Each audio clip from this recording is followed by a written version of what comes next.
હા કોવિડ નું તમારો જોયું હતું વિડિયો. એના પછી આ પાક ચાલુ થઈ જશે. આમાંથી પછી વળી પેલા બોરું મરચું ચાલુ થઈ જશે, પેલું મરચું. એટલે આપણું જે રોજિંદી આવક છે એ બંધ થતી નથી. હા, અને ખેતીને બિઝનેસની જેમ ડેવલપ કરી રહ્યા છીએ. અને આવી આવક આવતી હોય તો ખેડૂતને એમ કે મારે ખર્ચો હાલ 10 મજૂર ગણું નહીં તો 1700 રૂપિયા થાય છે. બસ 10 તો નથી મજૂર તો, પણ 10 ગણીએ તો 170 પ્રમાણે 1700 રૂપિયા થાય છે. 1500 જેવું પતી જાય છે બધું. બીજો કોઈ ખર્ચો છે ને આડો ખર્ચો ઘણું છે ખરેખર સારું.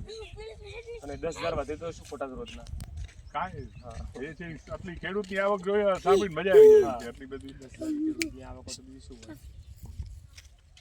અને એ પાછું ટેટની તો અલગ, એ તો મોટા ગાડી ભરાવતા હોય છે. હા આ બધું એ ન ગણતા આમાં, પણ આ રોજિંદી આવક છે બહુ ચાલે છે. એથી આપણે જે 3 દિવસ પહેલા વિડીયો મૂક્યો હતો પેલા બોરું હા બીજી બધી 50 વીઘા જ આવી ગઈ આગળ 50 વીઘા નથી મારી પોતાની તો અમારે 3 ભાઈઓ છે 50 વીઘા.